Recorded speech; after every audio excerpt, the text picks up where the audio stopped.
Potensi politik ini luar biasa. Orang lupa bahwa 2024 itu adalah 100 tahun, 1 abad perubahan sekularisme. Ada sebagian orang mengharapkan ustadz-ustadz ini jangan berpihak pada kelompok manapun, karena nanti akan berbahaya pada dakwah. Terserah bagi yang tidak setuju dengan saya. Maka saat itu saya memberikan support, memberikan endorse, memberikan pilihan. Itu ijtihad saya. Karena menurut saya, mesti ada pilihan. Tapi ada kalanya juga saya tidak menentukan pilihan. Ketika ditanya, saya ngeles-ngeles.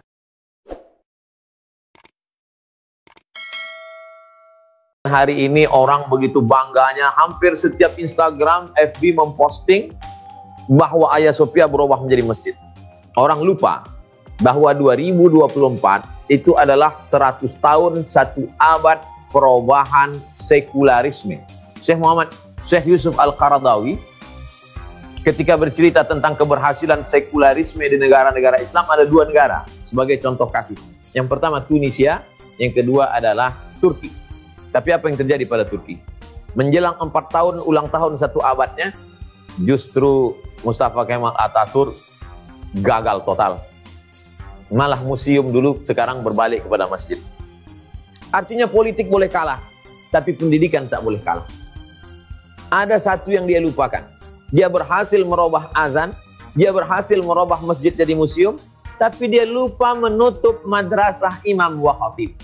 Andai saja waktu itu dia menutup madrasah imam wa khatib dan semua ma'had-ma'had pondok pesantren ditutup, maka saya yakin dan percaya berhasillah sekularisasi di Turki.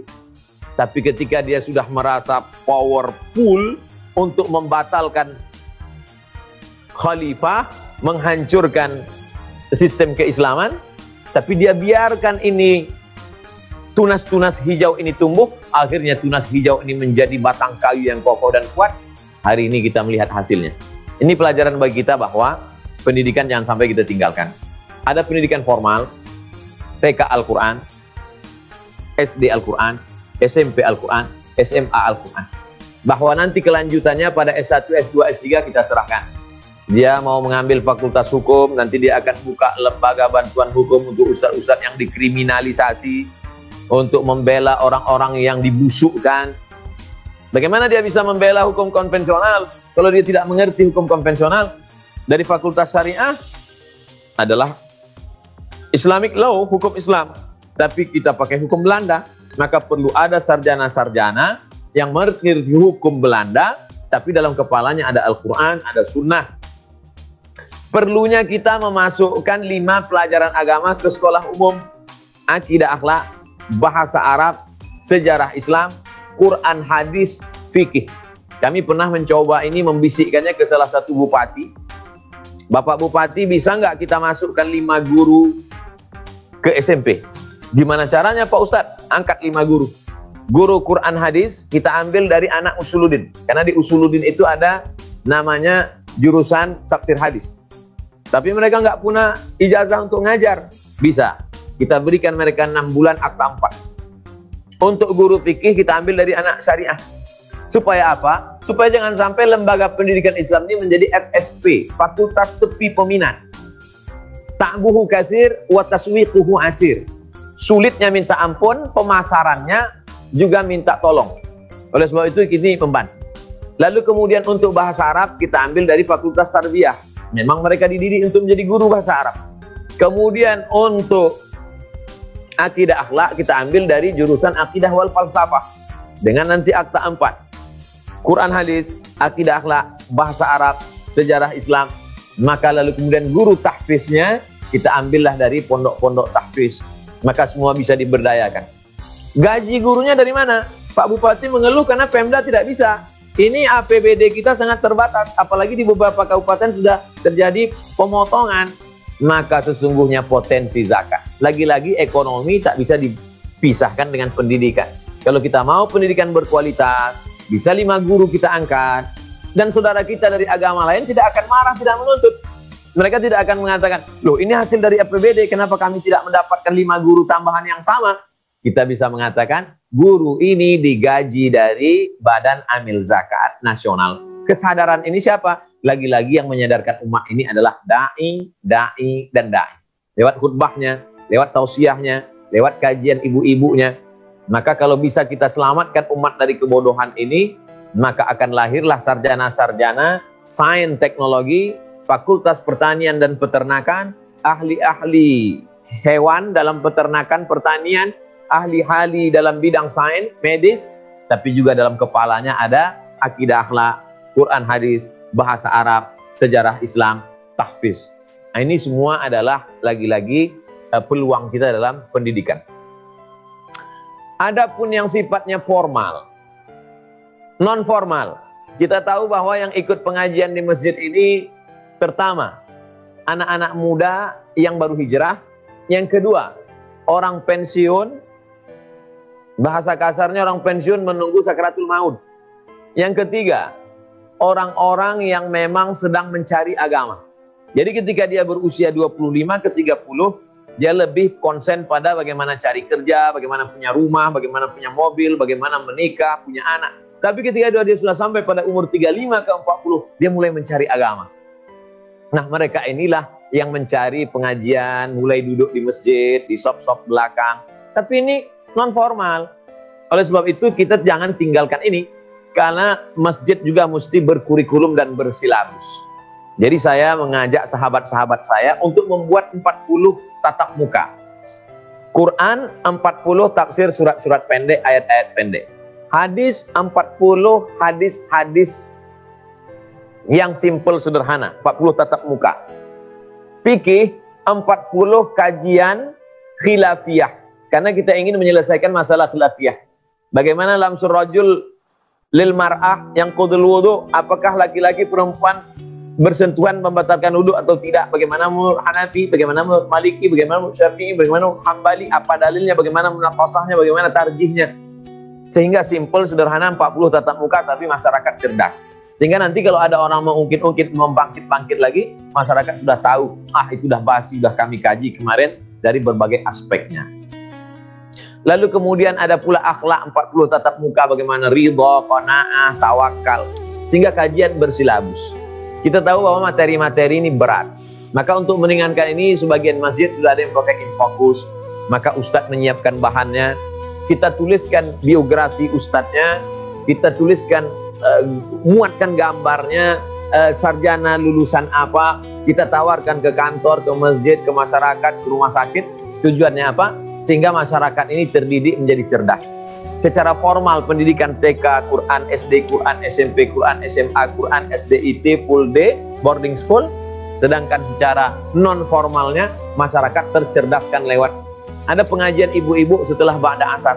Ada pengajian malam, Senin malam Selasa akidah, Selasa malam Rabu tafsir, Rabu malam Kamis hadis, Kamis malam Jumat sirah, Jumat malam Sabtu tahfiz, Sabtu malam Ahad.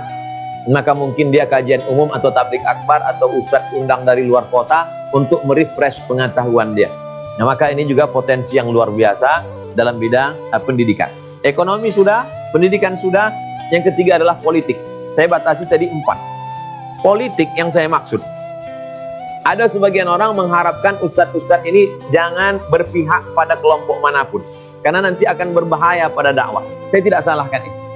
Tapi saya pribadi, kalau melihat di suatu daerah, kabupaten, kota, provinsi, saya melihat untung ruginya dakwah. Kalau orang ini naik menjadi bupati, Basnas akan terbantu, Islamic Center akan terbangun, program dakwah akan berjalan. Maka saya, terserah bagi yang tidak setuju dengan saya, maka saat itu saya memberikan support, memberikan endorse, memberikan pilihan. Itu ijtihad saya. Karena menurut saya, mesti ada pilihan. Tapi ada kalanya juga saya tidak menentukan pilihan. Ketika ditanya, saya ngeles-ngeles. Karena bagi saya lihat, ya antara Fir'aun dengan Namrud ajalah. Jadi tak perlulah saya bersikap. Tapi kalau saya sudah lihat jelas orangnya, kalau dia duduk nanti, dia akan support Majelis Ulama, dia akan support Nahdlatul Ulama, dia akan support Muhammadiyah, dia akan support Persi Al-Wasliyah, dia akan support ormas-ormas Islam, dia akan menolong amar ma'ruf nahi munkar. Maka mendudukkan orang yang punya kuasa ini juga adalah bagian dari dakwah. Karena secerdas apapun kita, sehebat apapun ilmu kita, tak ada apa-apanya dibandingkan tanda tangan mereka. Itu ijtihad saya. Bahwa saya mungkin keliru, iya. Tapi saya melihat, mencermati, ini amat sangat penting. Potensi politik ini luar biasa. Kenapa demikian? Karena memang kita tidak bisa melepaskan. Kita tahu bagaimana masjid bisa tegak masjid hari ini, itu karena politik yang luar biasa. Berapa abad berdiri, berapa puluh tahun, bisa berubah menjadi masjid, itu juga karena kekuasaan. Makanya katanya Imam Ahmad bin Hanbal, seandainya engkau tahu doamu itu makbul, dan doamu itu cuma satu, maka mintalah Allah marzuqna imaman adila, Allah berikan pemimpin yang adil. Maka dalam hal ijtihad menentukan pilihan, itu juga bagian dari potensi umat hari ini. Di tengah kacau balaunya umat ini, maka ada tokoh agama, ustadz yang bisa menyelamatkan. Tapi sifatnya kasuistik pada daerah-daerah tertentu. Saya tidak generalisir semua. Saya tidak ingin umat terpecah belah hanya karena masalah sepele, remeh-temeh, dan kecil. Saya juga tidak ingin menarik-narik ikadi, menyeret ke lembah politik praktis dan lain sebagainya. Itu sebagai contoh kasus saja di beberapa daerah. Yang terakhir sekali adalah potensi milenial. Milenial ini adalah generasi yang mencari Islam, tapi kalau bahasa Kunto Wijoyo, santri tanpa pesantren. Jadi mereka luar biasa. Mereka punya, jadi yang kita nampak dia, ya anak muda yang biasa-biasa saja. Tapi rupanya mereka mengelola akun, mereka mengelola grup, mereka punya potensi yang luar biasa. Ini kalau tidak kita dekati, kita tidak berdayakan, maka ini akan habis.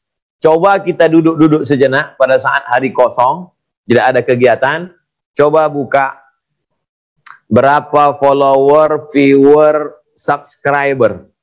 Tokoh-tokoh kita yang hebat-hebat, yang besar-besar, berapa followernya, berapa viewernya, berapa subscribernya. Yang kontennya amat sangat penting, bermakna, mendidik. Bandingkan dengan subscriber, viewer, follower, konten sampah yang tidak mendidik, yang justru mungkin mengajak kepada maksiat. Ketika Allah mengatakan la taqulu ra'ina, jangan kamu katakan ra'ina, karena ra'ina itu identik dengan ra'una. Tapi juga di tempat lain dikatakan wa qulun zurna. Allah ketika melarang, ini enggak boleh, ini haram. Lalu yang halal itu mana? Oleh sebab itu, konten milenial, konten yang mendidik, membuat musabakoh, vlog, Islamic vlog, vlog syariah. Muncullah vlogger-vlogger, youtuber-youtuber dari kalangan anak-anak muda, anak pesantren, yang memberikan arus yang berbeda, sehingga anak-anak muda ini tidak hanya searus saja.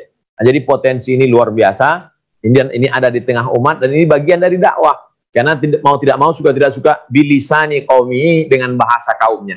Bahasa kaum pada zaman Nabi Musa, ya sihir. Maka datanglah Nabi Musa dengan mukjizat, memukulkan tongkatnya. Bahasa kaum pada zaman Nabi Isa, ya pengobatan. Maka datanglah Nabi Isa dengan mukjizatnya. Bahasa kaum pada zaman Nabi Muhammad SAW, syair. Maka datanglah Allah dengan memberikan Al-Quran dengan mukjizatnya. Bahasa kaum zaman kita sekarang adalah FB, Twitter, WhatsApp, video, YouTube, podcast. Maka ini bilisani qaumi. Kalau kita tata ini dengan baik, maka ini potensi yang luar biasa. Anak-anak muda tersadarkan. Alhamdulillah, kita ada tokoh anak-anak muda yang digandrungi orang banyak. Ustadz Salim Afillah, kemudian Ustadz Hanan Ataki, kemudian banyak lagi anak-anak muda kita yang menjadi ikon anak muda hijrah. Saya kira saya batasi 4 poin itu yang saya lihat, yang terlihat oleh saya. Saya yakin dan percaya sahabat-sahabat dai-daiyah melihat skop yang lebih besar dan lebih universal lagi. Terima kasih, mohon maaf, mungkin itu sebagai pengantar dialog kita petang ini. Selebihnya mungkin kita lebih banyak interaktif dan saya banyak mengambil manfaat mudah-mudahan dari pertemuan kita ini. Terima kasih, saya kembalikan lagi kepada Al-Mukarram Dr. Atabik Lutfi. Barakallahu fikum, wassalamualaikum warahmatullahi wabarakatuh.